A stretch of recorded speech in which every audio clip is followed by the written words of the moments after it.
कार्यकर्ते दिसते म्हणून तुम्ही काही कराल का? माझ्या घरामध्ये घुसला कसे तुम्ही? हे घेऊन आले माझ्या आईला भावाला धमकावलं. तुम्हाला माझ्या घराची गद्दी घ्यायची तर बाहेरची लोक काढली तुम्ही.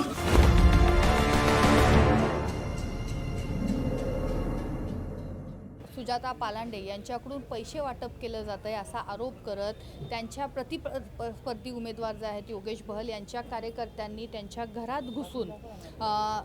घरात घुसलेत आणि त्यांचं वॉर्डरोब जे आहे त्यातलं सामान जे आहे ते चेक केलं आणि त्यावेळेस त्यांच्यासोबत पोलीस नव्हते.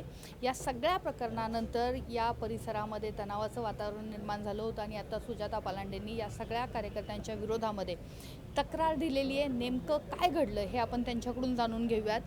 जेव्हा हा प्रकार नेमका काय घडला हे सुरुवातीला सांगा. ॲक्च्युली आता हे इलेक्शन्स आहेत, 5 वाजून 10 मिनटं वगैरे झाली होती, 5:30ला इलेक्शन संपणार होतं.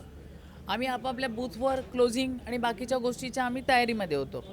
त्यावेळेला HAच्या ग्राउंडला मी होते, तर माझ्या भावाचा मला फोन आला की घरी सुरेश खत्री, रवी खत्री आणि हरप्रीत सिंग असे ही 3-4 लोक घरामध्ये आपल्या घुसली आहेत आणि ती खूप जोरजोरात आडाओड करत आहेत. कपाटं उघडलेत, त्यांनी अस्तव्यस्त करतात. माझी आई झोपली होती, तिला त्यांनी धक्काबुक्की केली आणि ते लोक करतात. तू पोलिसांना सांग. तोपर्यंत त्याने बोलला की पोलीस आले. पोलीस त्यांच्या सोबत होतं का? नेमकं कोण होतं? नाही, ते लोक माझ्या घरात अगोदर आलेत आणि त्याच्यानंतर पोलीस आलेत. त्यांनी सगळा माझ्या घराचं अस्तव्यस्त करण्याची त्यांनी माझ्याकडे घुसखोरी केली आहे. माझ्या घरामध्ये दरोडा टाकण्याचा प्रयत्न केला आणि माझ्या घरामध्ये दहशत निर्माण करण्याचा प्रयत्न केला. त्यानंतर फ्लाइंग स्क्वॉड आली. फ्लाइंग स्क्वॉड जेव्हा येतं तर मी उमेदवार आहे, मला त्यांनी इंटिमेट करायला पाहिजे होतं. दुसरी गोष्टी, मुख्य पोलीस स्टेशनला त्यांनी इंटिमेट करायला पाहिजे की ह्यांच्या घरी जे काही सो कॉल त्यांना वाटत असेल, पैसे असेल, अजून काय असेल, दारू असेल, काय असेल, हे त्यांनी इथे इंटिमेट करायला पाहिजे. मग इथला सपोर्ट घेऊन त्यांनी तिकडे यायला पाहिजे. मी महिला उमेदवार आहे. महिला उमेदवार म्हटल्यानंतर त्यांच्याबरोबर लेडीज कॉन्स्टेबल 100% असली पाहिजे. हे 8 जण डिरेक्टली माझ्या घरामध्ये घुसलेत. माझे पूर्ण कपाटं उघडली आहेत. कपाटं उघडले म्हणजे देवाऱ्याचे ड्रॉवर उघडलेत आणि त्यांनी सगळं माझं सामान अस्तव्यस्त केलं आहे. माझी आई 75 वर्षाची, माझी आई थरथर कापते आणि हे एवढे दहशत निर्माण करण्याचा यांनी प्रयत्न केला.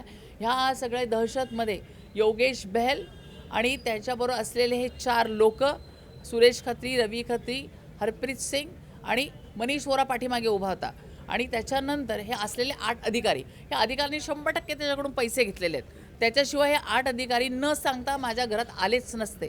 माझं वैयक्तिक वॉर्डरोब एका पुरुषाने उघडावा ह्याच्याशिवाय लज्जा दुसरी बाईला काय वाटू शकते. तुम्ही आता तक्रार काय दिलेली आहे? तक्रारीमध्ये काय म्हटलंय? जी त्यांनी केलं ती तक्रार आहे. पोलिसांनी ते त्याच्यानुसार लिहून घेतलंय. त्यांनी घरामध्ये माझ्या घुसखोरी केली आहे. त्यांनी घरामध्ये माझ्या दरोडा टाकलाय. माझं 7.5 तोळ्याचं मंगळसूत्र गेलंय. त्यांनी माझ्या घरामध्ये शिवीगाळ केली आहे. माझ्या 75 वर्षाच्या आईला दहशत माजवली आहे. तक्रार करणार ना आम्ही, या पद्धतीची तक्रार केली आहे. ह्याच्या पुढे जर माझी 2 मुलं, माझे भाऊ किंवा मी, आम्हाला जर कोणाला जीविताचा धोका झाला तर ह्याला सर्वस्वी राष्ट्रवादी शहराध्यक्ष अजित पवार गटाचे शहराध्यक्ष योगेश बहल आणि त्यांचे कार्यकर्तेच याला कारणीभूत असतील. आता मला उडती एक हवा आली. मला माहीत नाही ते खरं आहे की खोटं आहे, कारण टी व्ही न्यूज बघितलेली नाही.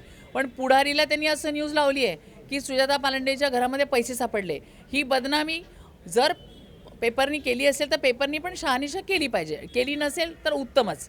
तर त्या पद्धतीनं ह्या पद्धतीने दहशत माजवण्याचं काम ते जवळजवळ 1.5 महिन्यापासून करतात. जसं इलेक्शन आली ना तसं त्यांची ती दहशत सुरू झाली आहे. एखादं माणूस आमच्याकडे ॲड झालं की त्या माणसाला फोन करायचा, त्यांना दमदाटी द्यायची, तू तिकडे कसा गेला तुला बघतो, तू इकडे ये. मग त्याच्या आईवडिलांना फोन करायचे. पण आमची प्रभाग क्रमांक 20ची माझी जी कुटुंब आहे ना आमचं, ते डगमगत नाही आणि घाबरत नाही. त्यामुळे त्यांनी दटून आमच्याबरोबर काम केलं. पण आज त्यांना ह्या 20 मिनिटामध्ये मला वाटतं बनावट म्हणजे बोगस वोटिंग करायचं होतं म्हणून त्यांनी हे नाट्य मस्त रचलं. पण माझ्या संत तुकाराम नगरला त्यांचा खरा चेहरा हा त्यांचा उघडा पडला आहे. बनावट मतदान करण्यासाठी हा सगळा प्रकार केला आणि दहशत माजवण्याचा प्रयत्न केल्याचा आरोप जो आहे तो सुजाता पालांडे यांनी केलेला आहे. आणि या संदर्भामध्ये संत तुकाराम नगर पोलीस चौकीमध्ये रीतसर पोलीस तक्रार जी आहे ती त्यांनी दाखल केलेली आहे. अश्विनी सातोडोके, आसपास.